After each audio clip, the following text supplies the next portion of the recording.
الحمدللہ رب العالمین والصلاة والسلام علی سید الانبیاء والمرسلین اما بعد فاعوذ باللہ من الشیطان الرجیم بسم اللہ الرحمن الرحیم۔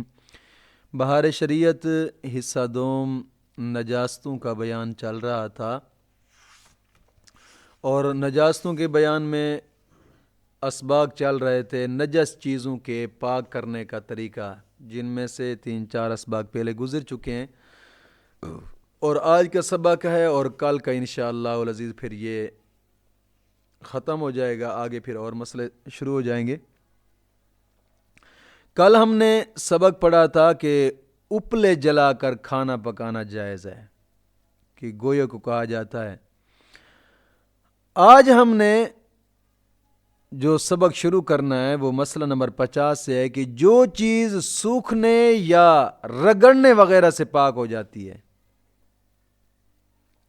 جو چیز سوکھنے سے پاک ہو گئی ہے، یا پھر جو چیز کچھ چیزیں ایسی ہوتی ہیں کہ جو رگڑنے سے پاک ہوتی ہیں، جس طرح کہ مسئلہ میں نے پچھلے سبق میں بتایا تھا جوتے کا یا موزے کا، یا کچھ اور چیزیں تھیں کہ جو چیزیں سوکھنے یا رگڑنے سے پاک ہو جاتی ہیں، اگر وہ سوکھنے یا رگڑنے سے پاک ہو گئی ہیں اس کے بعد وہ پانی سے بھیگ گئی ہیں تو اب ناپاک نہیں ہوگی، اسی طرح ہی پاک ہی رہیں گی۔ آگے مسئلہ یہ ہے کہ سور کے سوا ہر جانور حلال ہو یا حرام۔ یہاں سے میں ایک بات کہتا چلوں، کچھ لوگ کہتے ہیں کہ اگر سور کا نام لیا جائے تو 40 دن تک ایمان نہیں آتا۔ یہ بات بالکل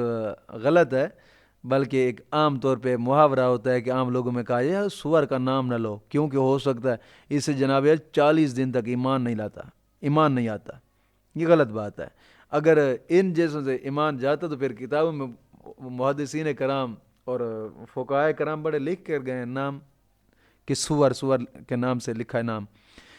تو یہ چیزیں غلط ہوتی ہیں۔ سور کے سوا ہر جانور حلال ہو یا حرام ہو، جب کہ ذبح کے قابل ہے اور بسم اللہ کہہ کر اس کو ذبح کیا گیا ہے، سور کے سوا کوئی بھی جانور ہے، حلال ہے یا حرام ہے، بسم اللہ کہہ کر اس کو ذبح کیا گیا ہے، تو اس کا گوشت اور کھال یہ پاک ہے۔ نمازی کے پاس اگر وہ گوشت ہے یا اس کی کھال پر نماز پڑھی ہے تو نماز ہو جائے گی۔ نمازی کے پاس اگر وہ گوشت ہے یا اس کی کھال پر اس نے نماز پڑھی ہے تو نماز ہو جائے گی، مگر حرام جانور ذبح سے حلال نہ ہوگا، یہ بات ضرور یاد رکھیے گا، حرام ہی رہے گا۔ حرام جانور جو ہوتا ہے وہ ذبح کرنے سے حلال نہیں ہو جاتا۔ مت کو یہ سمجھے کہ جناب علی کتا ہے یا کھوتا ہے تو اس کو ذبح کر لیے تو یہ حلال ہو گیا، غلط بات ہے۔ ذبح کرنے سے حلال نہیں ہوگا، حرام ہی رہے گا۔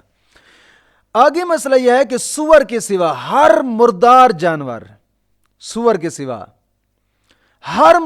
جانور کی کھال سکھانے سے پاک ہو جاتی ہے، خواہ اس کو کھاری نمک وغیرہ لگا کر جناب علی اس کو سکھایا گیا ہے، یا کوئی دوا لگا کر اس کو پکایا گیا ہے، یا فقط دھوپ لگا کر اس کو سکھایا گیا ہے، یا پھر ہوا لگا کر اس کو سکھایا گیا ہے، پاک ہو جاتی ہے کہ اس کی تمام رطوبت جو ہوتی ہے وہ فنا ہو کر بدبو جاتی رہے، اس کی رطوبت بھی فنا ہو جائے، بدبو بھی جاتی رہے۔ ان چیزوں سے کھاری نمک لگا کر سکھایا ہے، یا پھر دوا کے ساتھ پکایا ہے، یا پھر دھوپ کے ساتھ یا ہوا کے ساتھ سکھایا ہے، بشرطے کہ رطوبت بھی فنا ہو گئی ہو اور بدبو بھی جاتی رہے ہو، تو پھر وہ ان صورتوں میں کھال پاک ہو جائے گی، اس پر نماز بھی درست ہے، نماز بھی پڑھ سکتے ہیں۔ آگے مسئلہ یہ ہے کہ درندے کی کھال اگرچہ پکا لی گئی ہے، درندہ جو پھاڑ چیر کر کھا جاتا ہے، اس کی کھال اگرچہ پکا لی گئی ہو لیکن اس پر نہ تو بیٹھنا چاہیے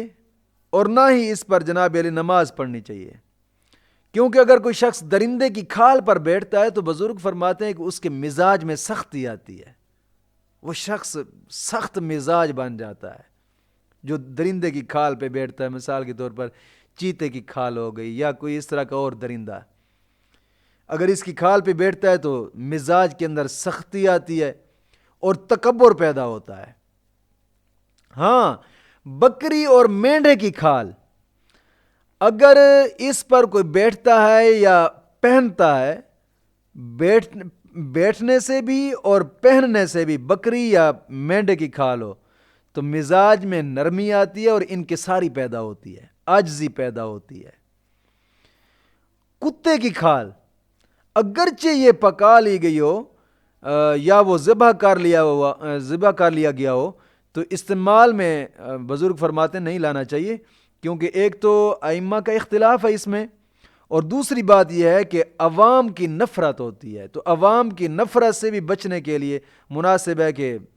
اس کو استعمال نہ ہی کیا جائے. اس میں ایک تو علماء کا اختلاف ہے اور دوسرا عوام میں نفرت پیدا ہوتی ہے. آگے مسئلہ یہ ہے کہ روئی کا اگر اتنا حصہ نجس ہے کہ جناب علی وہ جس قدر دھونے سے اڑ جانے کا گمان ہو کہ جناب علی اس کو دھنتے ہیں تو یہ اڑ جائے گی، گمان صحیح ہو تو پھر دھونے سے یہ پاک ہو جائے گی، ورنہ بغیر دھوئے پاک نہ ہوگی. ہاں، اگر معلوم نہ ہو کہ کتنی نجس ہے تو بھی یہ دھونے سے پاک ہو جائے گی. آج کا سبق یہاں تک ہے، کل انشاءاللہ العزیز بحر شریعت کا سبق مکمل پڑھیں گے.